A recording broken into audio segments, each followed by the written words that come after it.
Tulip mania, Dutch, tulpenmanie, was a period during the Dutch Golden Age when contract prices for some bulbs of the recently introduced and fashionable tulip reached extraordinarily high levels.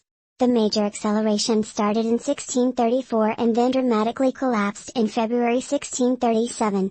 It is generally considered to have been the first recorded speculative bubble or asset bubble in history. In many ways, the tulip mania was more of a then unknown socio-economic phenomenon than a significant economic crisis. It had no critical influence on the prosperity of the Dutch Republic, which was one of the world's leading economic and financial powers in the 17th century, with the highest per capita income in the world from about 1,600 to about 1720.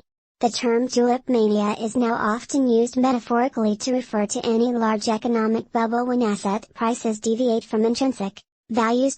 Forward markets appeared in the Dutch Republic during the 17th century. Among the most notable centered on the tulip market, at the height of tulip mania. At the peak of tulip mania, in February 1637, some single tulip bulbs sold for more than 10 times the annual income of a skilled artisan. Research is difficult because of the limited economic data from the 1630s, much of which come from biased and speculative sources. Some modern economists have proposed rational explanations, rather than a speculative mania, for the rise and fall in prices.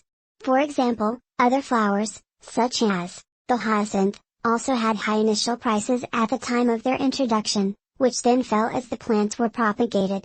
The high asset prices may also have been driven by expectations of a parliamentary decree that contracts could be voided for a small cost, thus lowering the risk to buyers.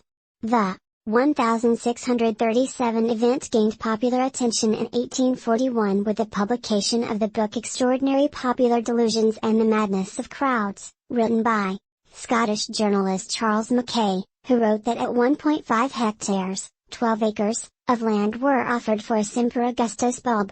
Mackay claimed that many investors were ruined by the fall in prices, and Dutch commerce suffered a severe shock. Although Mackay's book is a classic, his account is contested.